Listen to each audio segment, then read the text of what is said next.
If you look back through history, civilizations have faced this one problem again and again. What do you do with people the system just doesn't have a place for anymore? This is the story of the surplus population. But the challenge we're facing today, it isn't just another turn of the historical cycle. It's something new, something that could be permanent. Let's dig into why. And this right here, this is the core of it. The issue isn't some temporary recession or just another jobs crisis. We're talking about a massive shift where our entire economic and social system is figuring out how to run without needing all of its human parts. And when that happens, the problem stops being just an economic one and starts to look a lot more like a fundamental transition for us as a species. So what do we really mean by a surplus population? Let's be clear. This goes way beyond the unemployment numbers you see on the news. This is about a much deeper kind of disconnection. It's about people who are ready, willing, and able to contribute, but for whom society simply has no recognized purpose, no meaningful role to play. It's not just about a paycheck. It cuts to the very heart of belonging and dignity. Okay, so to really understand why this time is different, we first have to look back and see the pattern. Because societies have been here before, and the way they've responded has literally defined their futures, whether they move towards strength, revolution, or, well, even collapse. And the pattern is surprisingly consistent. Take ancient Rome. Massive farms powered by enslaved people pushed small farmers into the cities. Fast forward to the Industrial Revolution. New machines suddenly made skilled artisans redundant. Then you have the Great Depression, a total collapse in demand that made millions of workers surplus overnight. And now, today, AI is starting to do the same thing, but to our minds, not just our muscles. Each time, a huge disruption creates a whole population of people without a place. Let's take a closer look at ancient Rome. As the Republic expanded, huge estates, called latifundia, basically swallowed up the countryside. They were worked by slaves, which meant the traditional free farmer couldn't compete. So where did they go? They flooded into the cities, creating this massive, unemployed, and politically explosive urban class. So how did Rome deal with this? Well, they had a two-pronged approach. First, they sent the surplus man off to war, to join the army and fuel even more expansion. And second, for those who stayed home, they kept them pacified with free grain and giant public spectacles, the famous bread and circuses. But here's the thing, these weren't real solutions. They were just distractions. They treated the symptoms but never cured the disease, and that ultimately helped pave the way for the empire's decline. Okay, now let's jump forward a couple thousand years to industrial England. A completely new kind of surplus population was born.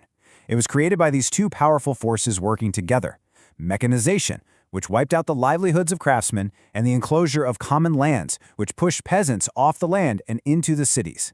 And just like that, the modern urban working class was born. Now, England's response was different. The new capitalist system was hungry, and it absorbed a lot of these people into brutal, low-wage factory jobs.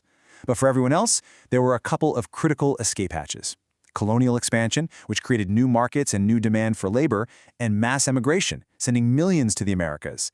This strategy built an empire, sure, but it also created the deep class tensions that would define the next couple of centuries. So when you zoom out and look across history, you start to see a kind of playbook emerge for dealing with this problem.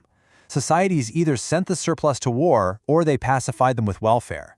They exported them through colonization or absorbed them into huge new projects like building massive bureaucracies or new belief systems. And in the worst cases, they just repressed them. But here's the crucial point.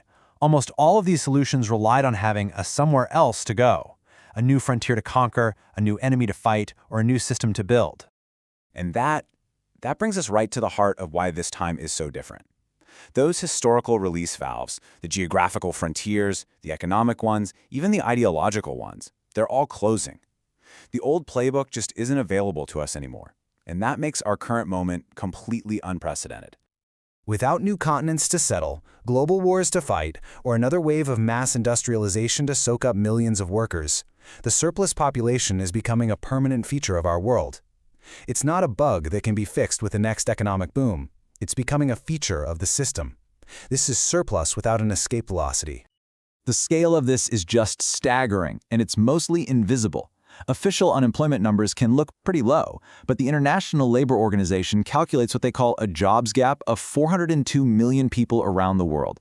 These are people who want a job but have just stopped looking. They're not even counted in the official stats.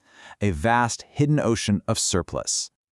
So you see this huge disconnect, right? Official unemployment might be down around 5%, but a wider measure, labor underutilization, can be almost 3 times higher. That number includes people stuck in precarious gig work or who can only find part-time jobs when they desperately need full-time hours. This isn't a picture of a healthy job market. It's a quiet crisis of millions of people just barely hanging on. And this really gets to the fundamental difference. In the past, the surplus problem was cyclical. It was a temporary crisis that was eventually solved by the next wave of expansion. Today, it's structural. AI and automation aren't just replacing muscle power anymore. They're beginning to replace cognitive labor.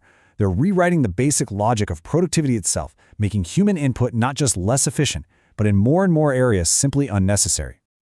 So, that leaves us here, at this massive fork in the road. We face a huge design choice for a civilization. Do we build a future of enclosure, where the surplus population is managed, contained, and kept orderly? Or do we search for a path of renewal and fundamentally rethink what a valuable human life even looks like? At the end of the day, it all boils down to this one question. And it's not really an economic question, is it? It's a moral one. As our systems get more and more efficient, you have to ask, what's the purpose of all that efficiency? What is the point of a society that has mastered production but has no role for so many of its own people? One path forward looks a lot like a kind of techno-feudalism. In this future, huge corporations become the new patrons. They provide security, your housing, your healthcare, your basic income, but not in exchange for labor. In exchange for your data, your loyalty, your behavior. The goal isn't really to exploit the surplus in the old-fashioned sense. It's simply to manage them, to contain them, to ensure the system remains stable. This presents us with 2 completely different ways of thinking about the future. You could call the first one livestock logic. It sees the surplus population as a problem to be managed, a herd to be kept calm, pacified, and dependent. The other path is garden logic. It sees the people untethered from the old system not as a problem, but as a seedbed for renewal, the very place where new values, new forms of community, and new kinds of meaning could grow. There's this quote that reframes a very old idea for our specific moment. Maybe the future isn't inherited by the powerful at the center of the system. Maybe it belongs to those who are left over, the remainder, the ones on the periphery who are forced out of necessity to invent entirely new ways of living and belonging. This other path, this path of renewal, is all about redefining what we consider valuable in the first place. It means shifting our focus away from endless productivity and back toward the things that can't be automated or scaled. Community, care, creativity, stewardship. It's about building a society that values our necessity to one another, not just our necessity to the economy. And that leaves us with a final challenge, a question for you, really. In a world that is obsessed with optimization, with growth, with scaling everything, perhaps the most radical thing you can do is to focus on what doesn't scale. What can you build or teach or care for that can't be turned into a viral product? The seedbed of a more human future might not look like some grand sweeping revolution. It might just look like a quiet, simple refusal to be measured.